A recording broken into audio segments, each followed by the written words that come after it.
If someone powerful offers you everything you ever wanted, but the price is becoming part of something you don't believe in, what do? I used to think the answer was obvious. You walk away. You protect your integrity. You don't let anyone buy your principles, no matter how much they're offering. But that was before I understood what walking away actually costs. Before I learned that love and power aren't just competing values. They're opposing forces that can't exist in the same space without one of them bending.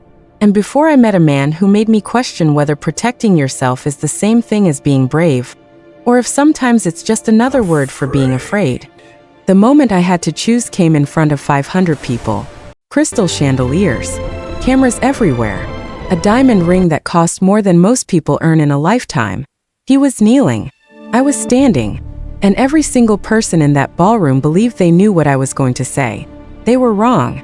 I looked at him, this brilliant, complicated man who'd been designed from birth to lead an empire, and I saw two versions of the same person. The one who'd listen when I talked about architecture like it mattered, who stayed late reviewing foundation specs because he actually cared about building something meaningful, and the one who'd calculated every conversation we'd ever had, who'd invited me into his world because a legal clause required him to form an alliance, and I was the most convenient solution. No. I said no. One word that felt like stepping off a cliff without knowing if there was ground beneath me, or just empty air. What I didn't understand then was that saying no wasn't the end of the choice. It was the beginning of understanding what that choice would cost. Because when you refuse a man who controls shipping routes across 3 continents, who has family members that make problems disappear, who was raised to believe that every person wants something and finding it means you control them, you don't just walk away clean. The consequences follow you home. They show up in property deeds around the housing project you're building for families who can't afford anything else. They appear in anonymous foundation offers that could save everything you've worked for, but only if you're willing to accept help from the person you walked away from. They force you to ask whether you rejected him because you didn't trust his feelings, or because you were terrified that you did. This is an AMBW love story. A Korean billionaire CEO and a Black American woman whose worlds were never supposed to collide. This interracial romance broke him. But what nobody talks about is what it costs me. And whether some prices are worth paying, or if we just tell ourselves that story to survive the consequences of our choices. Subscribe now, because what comes next will make you question everything you thought you knew about power, loyalty, and whether an AMBW relationship can survive when 2 people were never supposed to meet in the first place. Sophy Ellington, a Black American architect, stood in the center of the Glass Library, 37 floors above Seoul, and watched her career collapse in real time. The floor beneath her feet was transparent, suspended over an illuminated aquarium where silver fish moved like living currency. The conference table stretched 15 feet of polished black walnut, and the contract her translator had just placed in front of her contained a clause that would destroy everything her mother taught her. Section 12, the assistant said in perfect English. Starhaven Technologies retains creative veto authority over all Nexus housing designs. Sophie's hands went cold. That wasn't in the original agreement. Mr. Yoon's legal team reviewed the liability exposure. The clause is non-negotiable. 6 months of work. 300 architectural drawings. A prototype that could house thousands of families affordably. All of it about to be controlled by a corporation that cared more about profit margins than people's dignity. Sophie looked up at the mezzanine level where Yoon Do-hyuk, the Korean CEO she'd been working with for months, stood watching through the glass railing. Even from this distance, she could feel his attention like a physical weight. He'd been testing her from the moment she arrived. "I won't sign this," Sophie said quietly. The assistant blinked. "Ms. Ellington, without Starhaven's investment, your project has no funding, no construction partners, no supply chain. You understand this. I understand that my mother, a Black woman who spent 30 years refusing to let powerful men control her work, taught me better than this. I'm going to do the same." She picked up her tablet and scale models, hands steady despite the panic screaming through her chest. If she walked out now, Nexus died. Years of research gone. Her team's jobs gone. The families waiting for affordable housing, abandoned. But if she signed, she became exactly what she'd sworn never to be. An architect who built cages instead of homes. Sophie turned toward the exit. Miss Ellington. Do-hyuk's voice stopped her mid-step. He descended the spiral staircase with controlled precision, moving like someone who'd never been told no in his life. He picked up the contract, pulled a platinum fountain pen from his jacket, and struck a single line through Section 12. His signature made it legally binding. "Rebuild your proposal without the veto clause," he said quietly. "My assistant will have the revised terms by morning." Their hands brushed as he returned the document. His fingers were cold. His eyes held hers 3 seconds too long. Then he walked away, leaving Sophie standing on transparent glass above water that looked deep enough to drown in. Behind her, someone whispered in Korean. She didn't need translation to recognize a threat. "Before we go further, tell us this. Have you ever been in an AMBW relationship where families didn't approve? When interracial love meets a powerful family, who usually wins? The heart or the legacy?" Comment heart or legacy. Subscribe, because we're about to see the first crack in this Korean black love story. And tell us where you're watching from. Do-hyuk knew his uncle was watching the security footage before he reached his office. The call came at midnight Seoul time. "The Swiss house.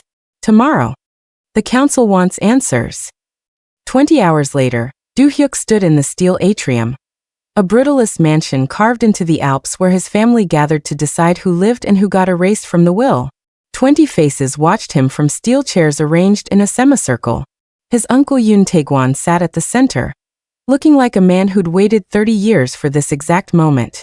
"You deleted the veto clause for a black American architect you met 6 weeks ago," Do-hyuk said softly. "Explain." "Her designs are commercially viable. The clause was unnecessary risk aversion. Or you're compromised." The word hung in the frozen air like a blade. Do-hyuk stood and triggered a projection on the atrium's steel wall. Crime scene photos from Chicago, 1998. Police tape. Blood on pavement. A younger version of Do-hyuk's father being pulled behind a delivery truck by a woman with terror in her eyes. Sophy Ellington. A black woman who saved his father's life. Sophie's mother. "Your father has carried a debt for 26 years, Do-hyuk continued. "A debt he believes can only be repaid through you. He's dying, Do-hyuk. And he's written a clause into the family trust that requires you to honor what Sophy Ellington's family is owed." Do-hyuk's phone buzzed in his pocket. A text from Sophie. "The engineers say you've been personally reviewing foundation specs at 2 a.m. You don't have to do that." Someone had noticed. Someone who saw his effort instead of his authority. "The guardian clause," Do-hyuk said, making it sound like a disease. "You have until your 35th birthday to form a permanent alliance with the Ellington family. This AMBW arrangement your father designed. 18 months. If you fail, control of this empire passes to the council. To me." The vote board lit up. 6 green lights. 5 red. Do-hyuk kept succession rights by a single vote. "Congratulations," Do-hyuk said. "You can pursue your father's fantasy. This interracial alliance that breaks every tradition this family was built on. And when you fail, we'll all watch you lose everything he built." Do-hyuk walked into the alpine snow alone, pulled out his phone and stared at Sophie's message. His father's voice echoed from the atrium behind him. "My son will honor the debt his way, or the empire deserves to fall." Then the sound of his father collapsing. Medical alarms. Chaos. Do-hyuk stood in the snow, watching his inheritance crumble, and realized he was trapped between a woman who deserved honesty and a family that only understood strategy. The choice had already been made for him. He just didn't know it yet. The construction site looked like a graveyard in the rain. Sophie stood in ankle-deep mud outside Seoul, staring at the half-built Nexus prototype that was supposed to change everything. Steel beams rose from concrete foundations like broken promises. And the materials specification sheet in her hand told her exactly why. Someone had replaced her engineered composite panels with standard commercial-grade aluminum. Cheaper. Weaker. Completely wrong. "Ms. Ellington, the substitution improves our margin by 18%. The site manager didn't even look apologetic. "Mr. Yoon's team approved it." "Which team?" Sophie's voice stayed level despite the rage building in her chest. "Executive Operations. Deputy Director signed off personally." Im Gwanseok. She'd met him once at the third Sunday dinner, sitting beside Yoon Tae-gwan with the quiet confidence of someone who knew where bodies were buried. Sophie pulled out her phone and photographed everything. The inferior materials, the modified blueprints, the signature at the bottom that didn't belong to Do-hyuk, but carried his company's authority. Then she started dismantling her own scale model, piece by piece, in the pouring rain. That's where Do-hyuk found her 20 minutes later. He stood at the edge of the construction zone in a black suit that cost more than the building's foundation, watching her destroy months of work with methodical precision. "They changed your specifications," he said quietly. "Your deputy director decided my design was too expensive for poor people. Funny how a black woman's vision for quality housing suddenly becomes too expensive when it's time to build. I didn't authorize this. But you didn't prevent it either." The rain soaked through both of them. Do-hyuk's perfectly styled hair dripped into his eyes. His expression looked like something was breaking inside him.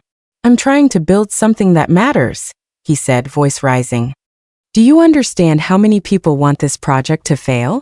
How much pressure I'm under to prove affordable housing can be profitable? Then why does it feel like you're just building another empire?" Sophie whispered. Do-hyuk had no answer. She turned and walked toward her car, boots heavy with mud and failure. He watched her disappear into the rain. Didn't follow. Didn't call after her. But 6 hours later, 3 senior engineers were fired. By morning, Deputy Director M was on administrative leave pending investigation. And at 4 a.m., Sophie received a text from an unknown number. "Rebuild it your way. Send me the invoice. Every specification you wrote. No substitutions. I'll handle the margin pressure." D. She stared at the message until her screen went dark. Then came a second text from a different number. "Do-hyuk just made an enemy who controls his father's medical care. M reports to Tae-gwan. You should know what you cost him. Ghost." The tradition was simple.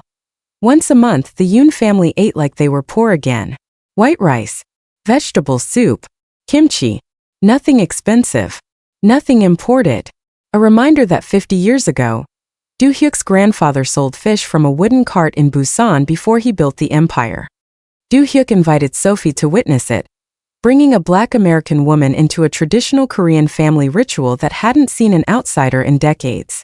She accepted because refusing felt cowardly. The dining room in his penthouse overlooked the Han River through floor-to-ceiling windows. 12 people sat around a table that could have seated 30. The food was deliberately humble. The tension was anything but.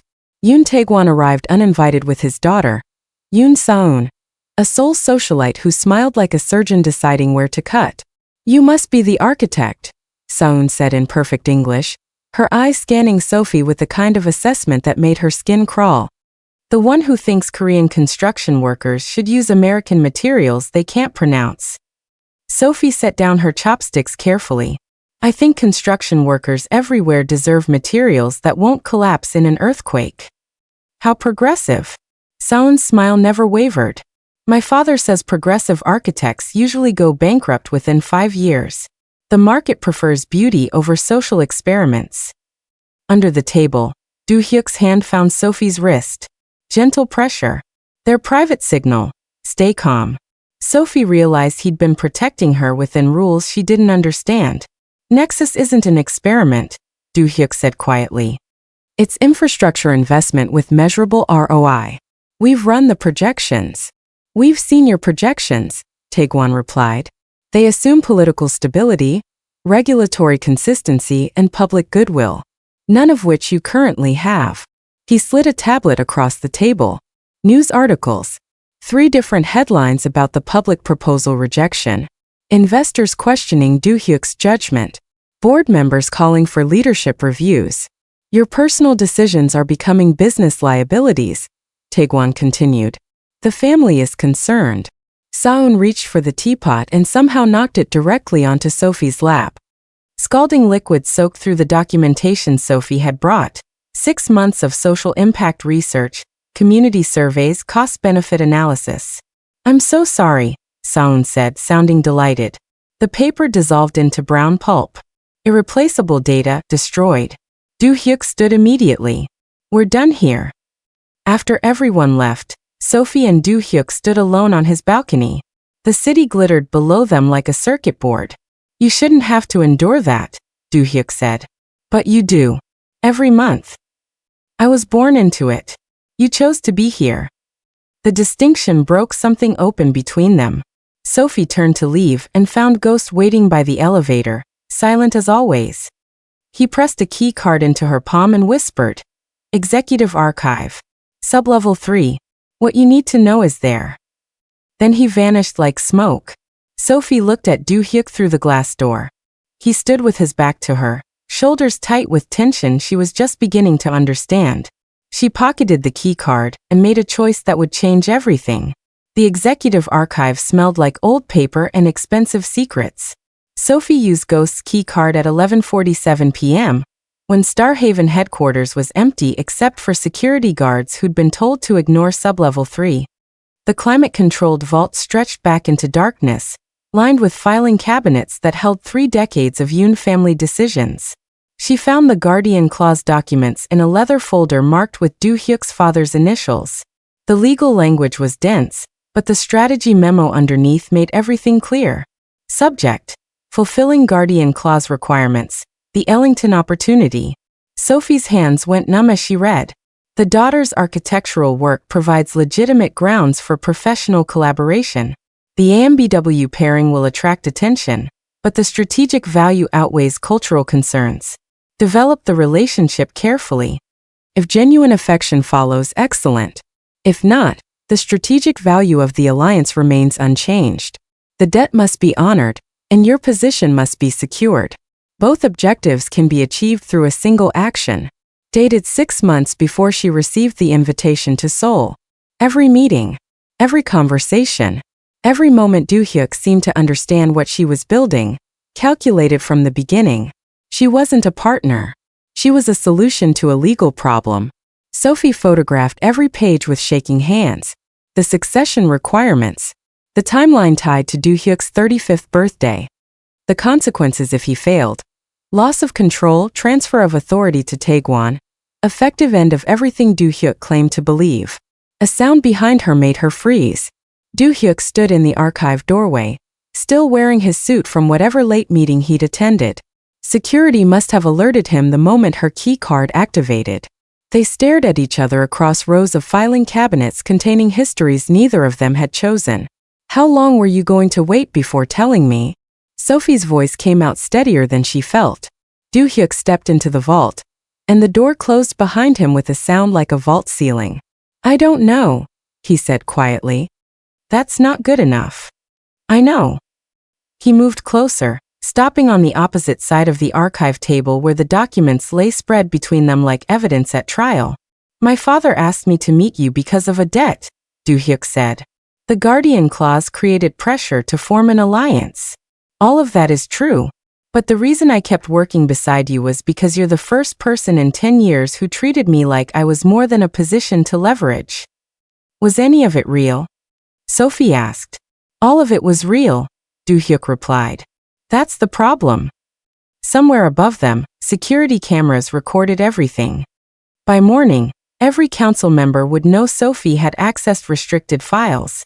Taegwon would have proof that Do-hyuk couldn't control his own strategic asset. I'm going to the summit tomorrow, Sophy said carefully.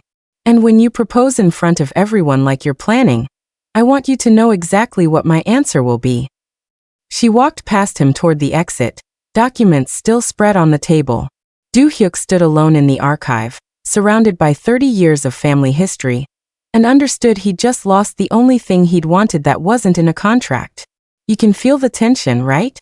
In AMBW relationships, when you discover you were part of someone's plan, can it ever become real? If you were her, would you choose pride and walk away, or choose love and stay? Comment pride or love. Like the video. Subscribe, because the next moment decides if this Korean CEO is serious or just playing with a black woman's heart. Do-hyuk found his father in a wheelchair at dawn, overlooking Seoul from the Grand Hyatt's private dining room. Yoon Sang-chul looked smaller than Do-hyuk remembered. The cancer was winning faster than the doctors predicted. Maybe weeks left, not months. She knows about the clause. Do-hyuk said quietly, sitting across from him. His father nodded slowly. Good. Secrets make poor foundations.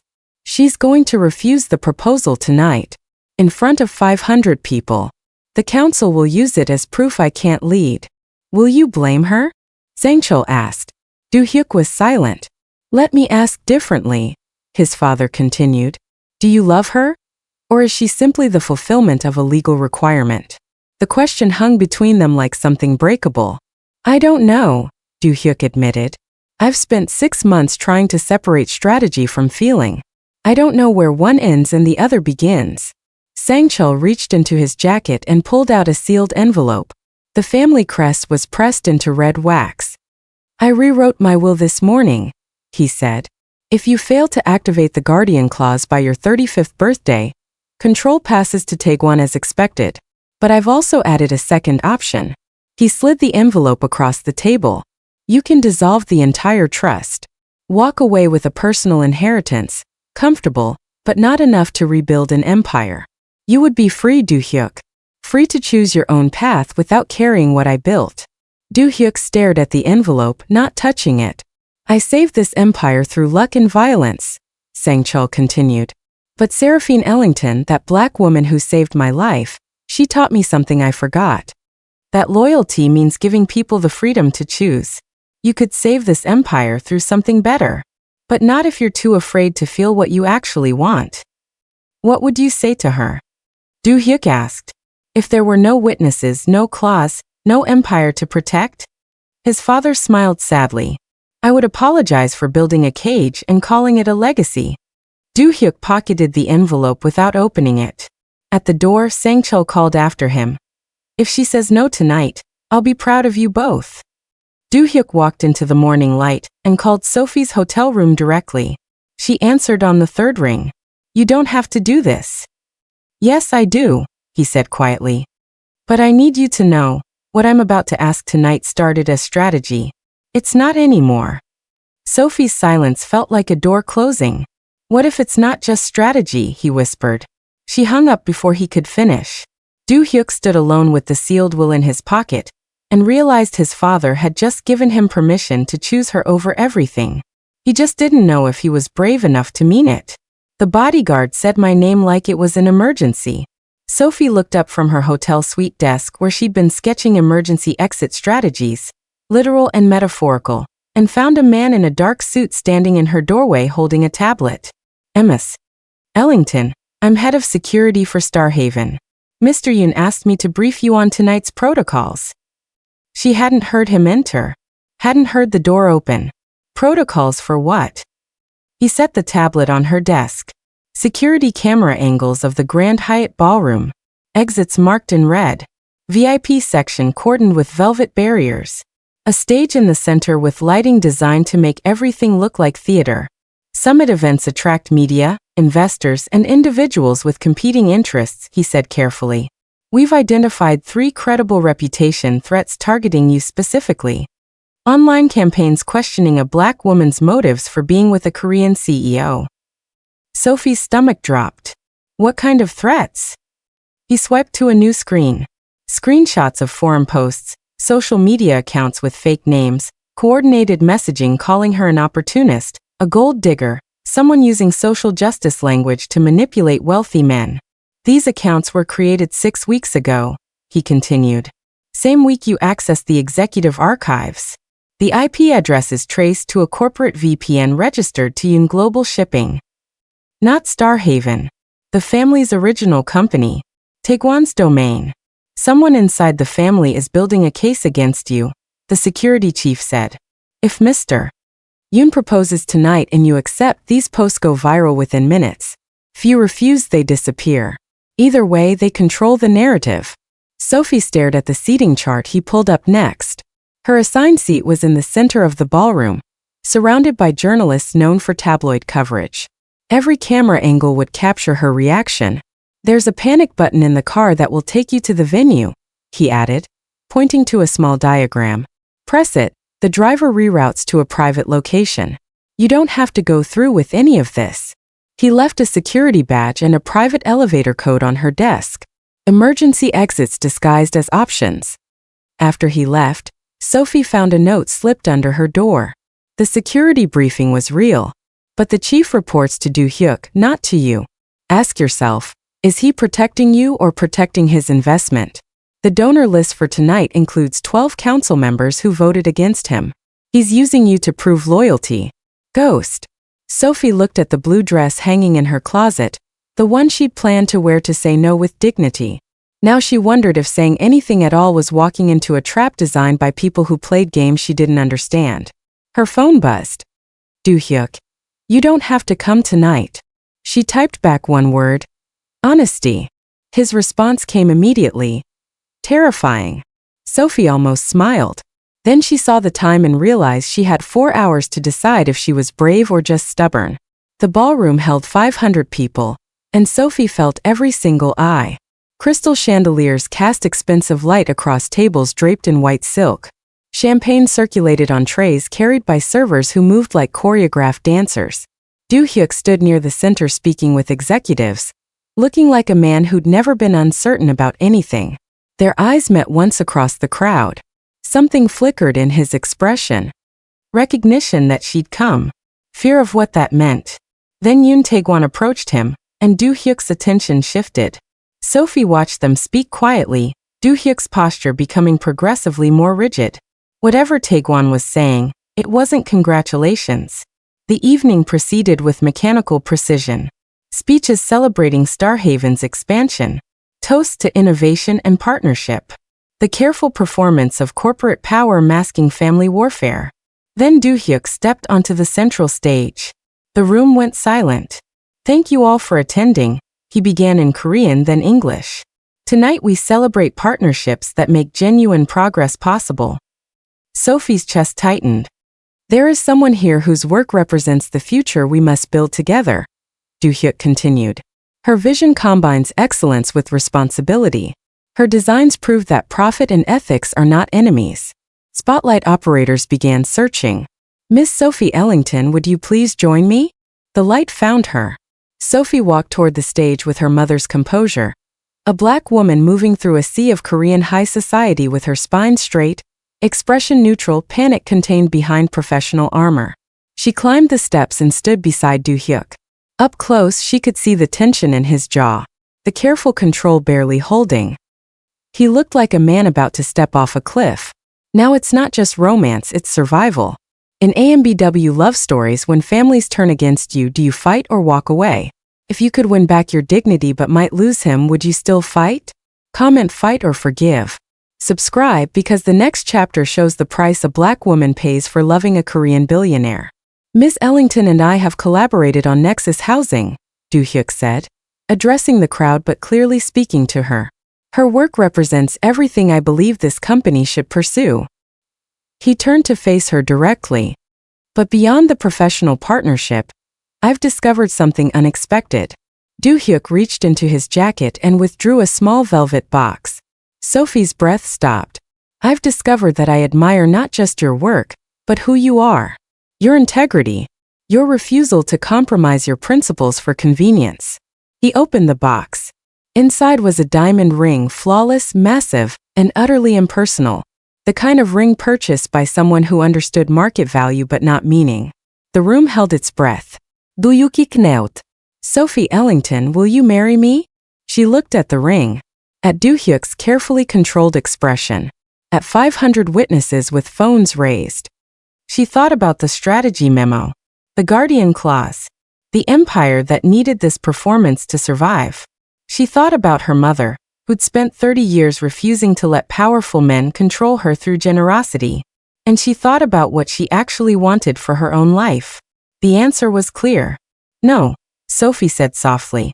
The word fell like a stone into still water. Do-hyuk's expression froze. I'm sorry. No. I won't marry you. Camera shutters clicked rapidly. I came to Seoul because I believed in a project, Sophie continued, voice steady. I still believe in that work. But I won't be part of a strategy. I won't let myself become leverage for power I didn't choose. She stepped back, creating distance. If you want to transform your empire, do it because you believe something. Not because a contract requires it. Sophy descended from the stage and walked directly toward the exit.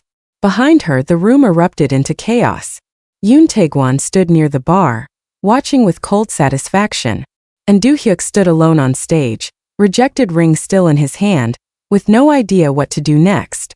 Sophy packed her suitcase at 1:30 a.m. with hands that wouldn't stop shaking.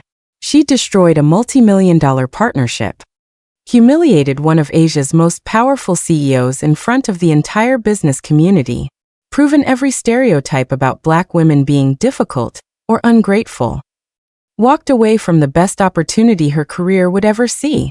And somehow, despite the fear screaming through her chest, she felt more like herself than she had in months. Her phone had been ringing nonstop. Starhaven executives, project managers, journalists who'd somehow obtained her contact information. She ignored them all and booked a flight to New York departing in 6 hours. Then, at 3:17 a.m., someone knocked on her hotel room door. Sophy looked through the peephole and saw Do-hyuk standing in the hallway, still wearing his suit from the summit, looking like someone who'd been walking through Seoul for hours without destination. She considered not answering. Instead, she opened the door. "How did you know which hotel?" she asked. "I'm a CEO of a technology company," Do-hyuk replied quietly. "Finding someone in Seoul is not difficult." They stood in the doorway, neither quite meeting the other's eyes. "Can I come in?" Sophy stepped aside.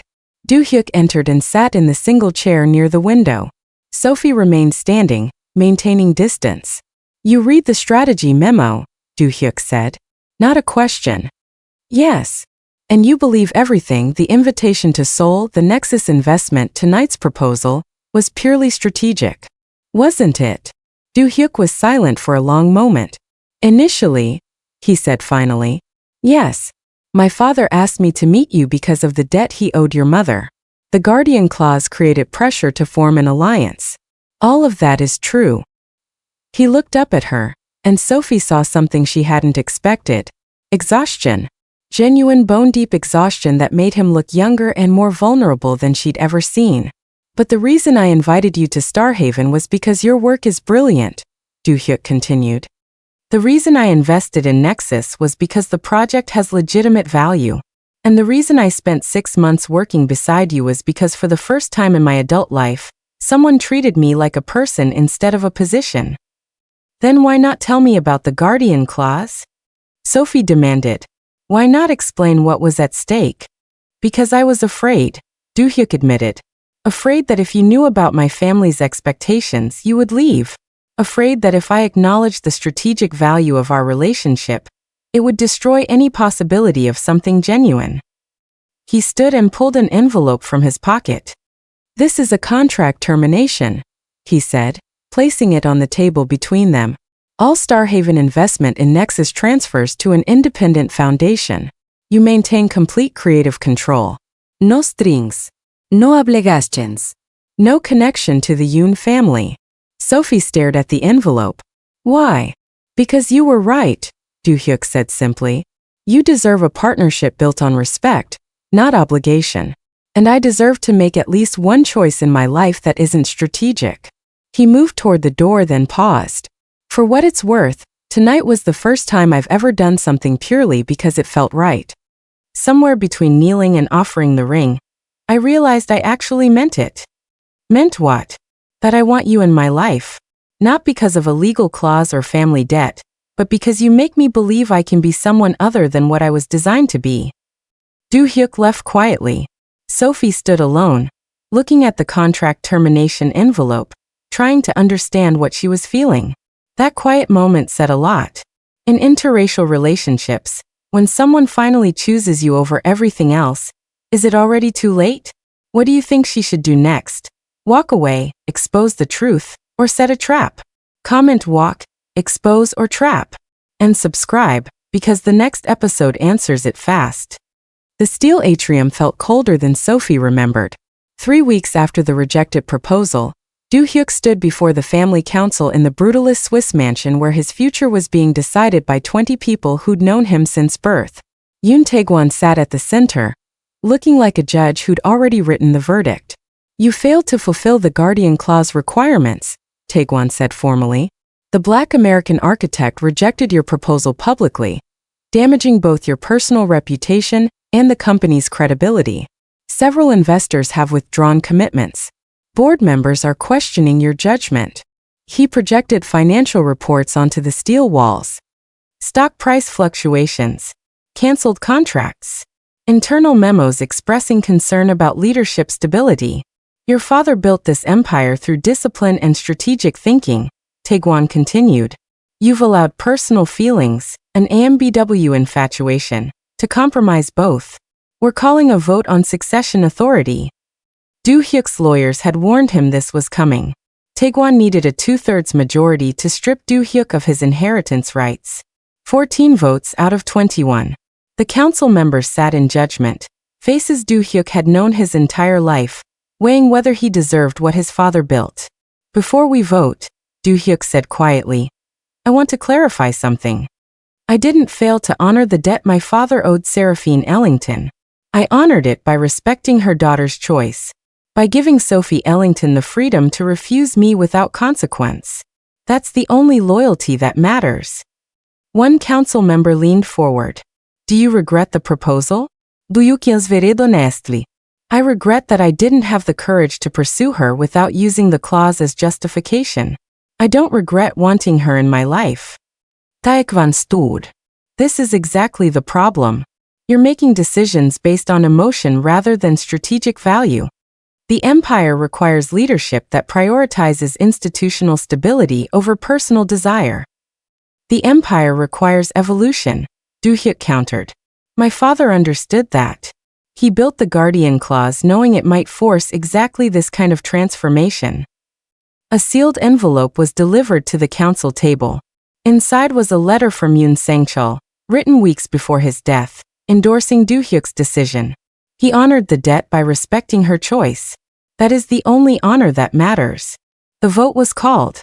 Council members pressed buttons on their tablets. Green for supporting Do-hyuk's succession. Red for transferring control to Taegwon. The results appeared on the projection screen. 13 green. 7 red. Do-hyuk kept his succession rights. Barely. Taegwon stood slowly. Then we will honor your victory. And when you fail without her, the empire will remember you chose pride over power. Do-hyuk walked out of the atrium into alpine snow, completely alone. His phone buzzed with a message from an unknown number. Your father's will contains a second clause you haven't discovered yet. One that changes everything. Meet me if you want to know what he really intended. Ghost.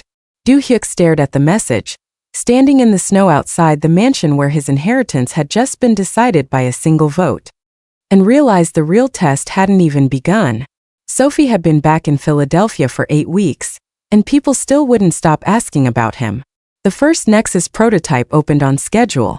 300 families moved into quality affordable housing her team built without compromise. International architecture journals featured her designs. Investors who'd ignored her for years suddenly wanted meetings. She should have felt victorious. Instead, every interview turned into questions about Seoul, about the rejection, about the AMBW relationship that everyone wanted to turn into a scandal, about whether reconciliation was possible. Her professional achievement was being treated as the backstory to a romance that never actually happened. Sophy stood in her inherited row house, surrounded by her mother's old blueprints and her own scale models, and tried to remember why she'd walked away. Then a package arrived. No return address. Inside was a single blueprint, hand-drawn in Do-hyuk's precise engineering style. A design for a children's library extension to the Nexus facility, something she'd mentioned wanting during one late-night conversation in Seoul, but couldn't afford in the initial budget. The note was brief. You said buildings shape lives. Thank you for teaching me that power should serve that purpose. No obligación. No response required. D. Sophy studied the blueprint for an hour. Every detail was perfect. The reading alcoves sized for small children. Natural lighting calculated to reduce eye strain. Acoustic panels positioned to create quiet spaces within community noise. He'd been listening. Not just during meetings, but during the moments she thought were just conversation. Her lawyer called that afternoon with worse news. Shell companies connected to Yoon Global Shipping had been quietly buying properties around her Philadelphia facility, an entire city block, residential buildings where Nexus families currently lived. It's a targeted acquisition campaign, her lawyer explained. Someone's planning to demolish everything and build luxury development. Your families will be displaced. Your prototype will be surrounded by exactly the kind of gentrification you're fighting against. Sophy pulled up the property records and saw the signature pattern. Yoon Tae-gwan's companies, using different names, but the legal structure was unmistakable. This wasn't business. This was revenge.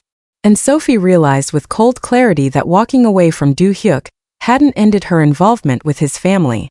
It had made her a target. She stared at Do-hyuk's library blueprint, then at the property acquisition documents, and understood something worse. If she asked him for help now, she'd prove Tae-gwan right, that she only valued Do-hyuk for his power to solve her problems. But if she didn't ask, 300 families would lose their homes because she'd refused to play the empire's game. Either way, Tae-gwan had already won. Sophy called Do-hyuk's direct line at 2 a.m. Seoul time. He answered on the first ring, voice alert despite the hour. "Sophy, I need help," she said. "But not the kind you're used to giving." 24 hours later, they met in a private conference room at Philadelphia City Hall. Neutral territory. City officials present as witnesses to keep the meeting professional. Do-hyuk looked thinner than she remembered. Exhausted in a way expensive suits couldn't hide. Tae-gwan is acting independently, Do-hyuk explained to the officials, presenting documentation. He's using family resources for personal retaliation. I'm prepared to publicly oppose the acquisition and fund legal defense for affected residents. After the officials left, Sophy and Do-hyuk stood alone in the empty hallway. "How have you been?" he asked quietly. It was the first personal question since Seoul. Sophy almost lied. "I miss working with someone who understood what I was trying to build. Just the work. Don't." But her voice cracked slightly. They were 3 feet apart. Not touching.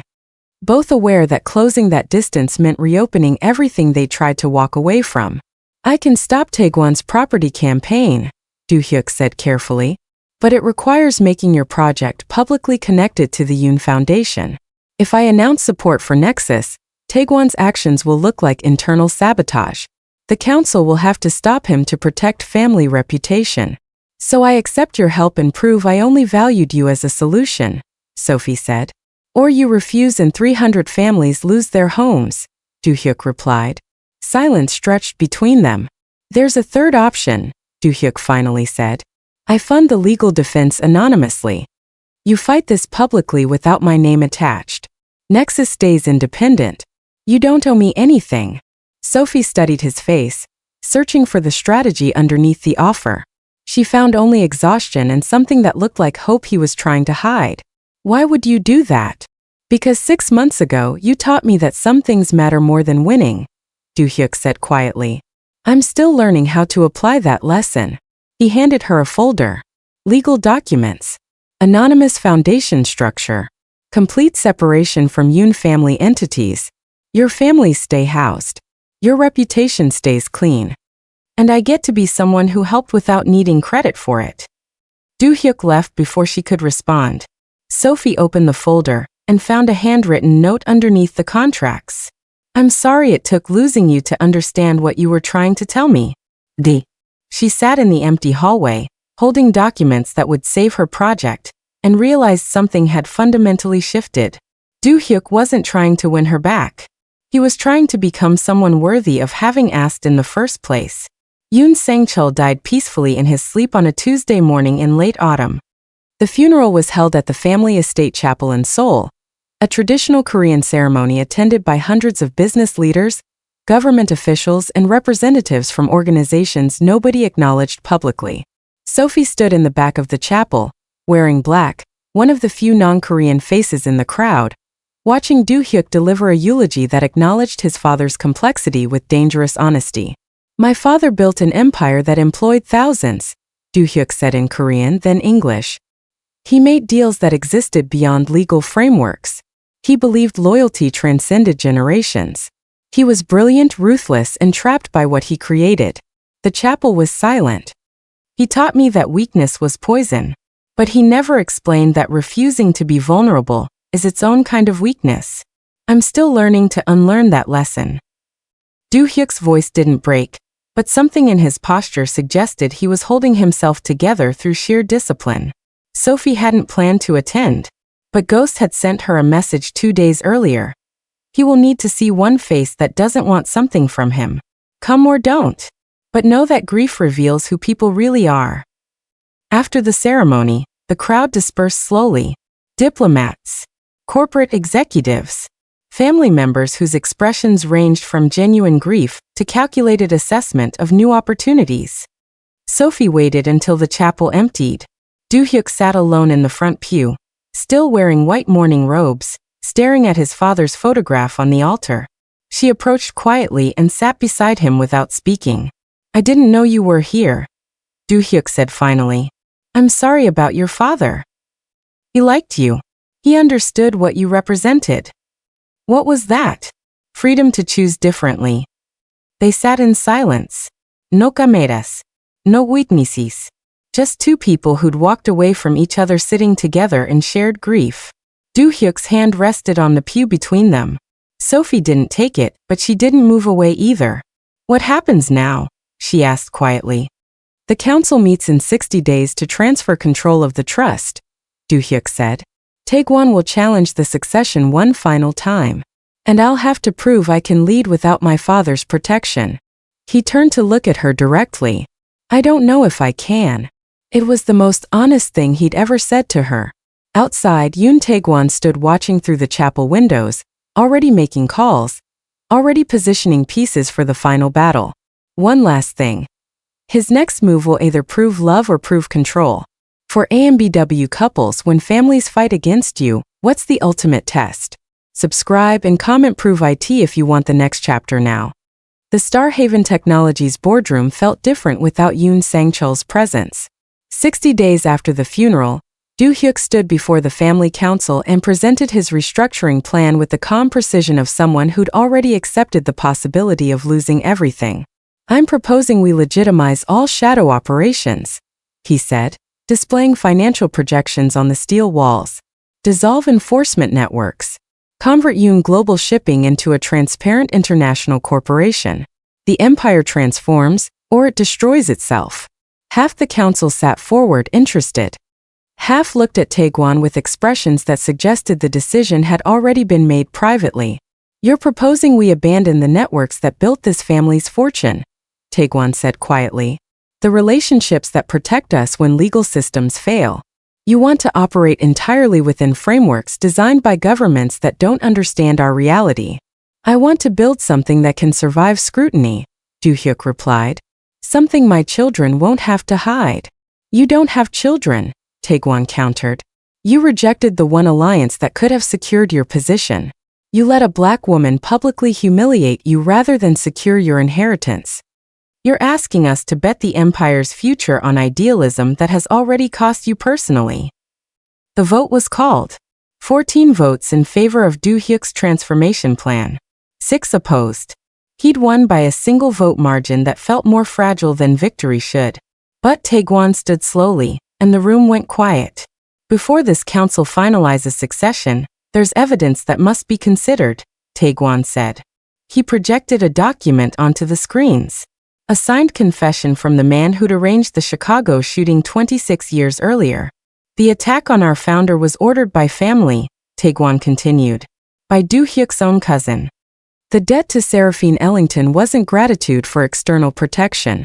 It was guilt over internal violence. The guardian clause was built on false premises. Do-hyuk stood and did something no one expected. He agreed. Then the debt my father owed was even greater, Do-hyuk said quietly. Sophy Ellington saved him from violence created by this family's willingness to destroy itself for power. Her loyalty protected him from us. That makes honoring her legacy more important, not less. He turned to face the full council. Vote again. Either we transform now, or we prove we learned nothing. The second vote was called. This time 15-5. Do-hyuk had won control of the empire. But as he left the boardroom, he pulled out his phone and saw a message from Sophie sent hours earlier. Detroit facility opens today. Families moving in.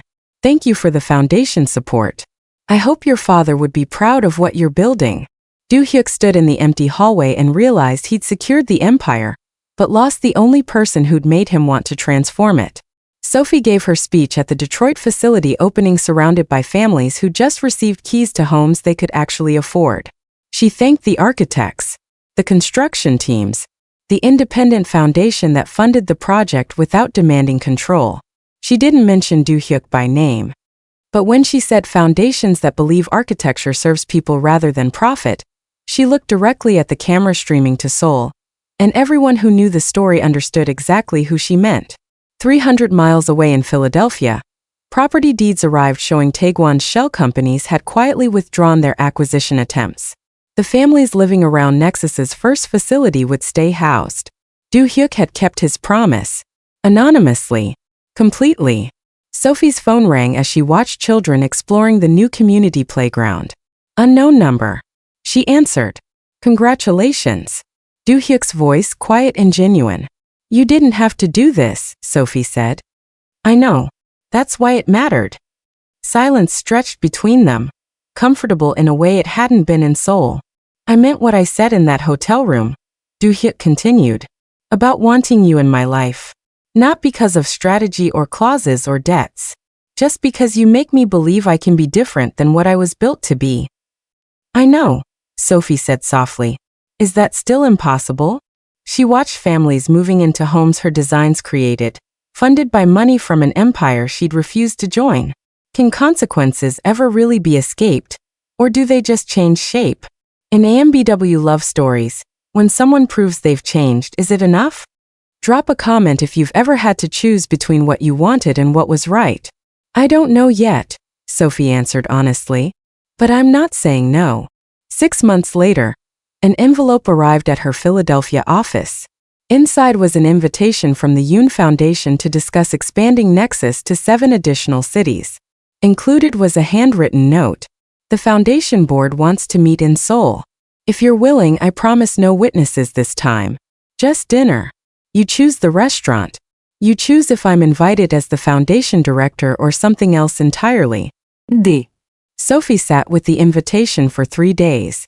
Then she booked a flight to Seoul. The screen fades before we see what happens when she lands. Some debts take a lifetime to repay. Some transformations require courage to begin. And some AMBW love stories need both people to become who they were meant to be before they can build something real. Subscribe now if you want to know what happens when she lands in Seoul. Comment foundation if you believe this Korean CEO and black woman can build something real this time. Or legacy if you think the empire will always come between them. And tell us.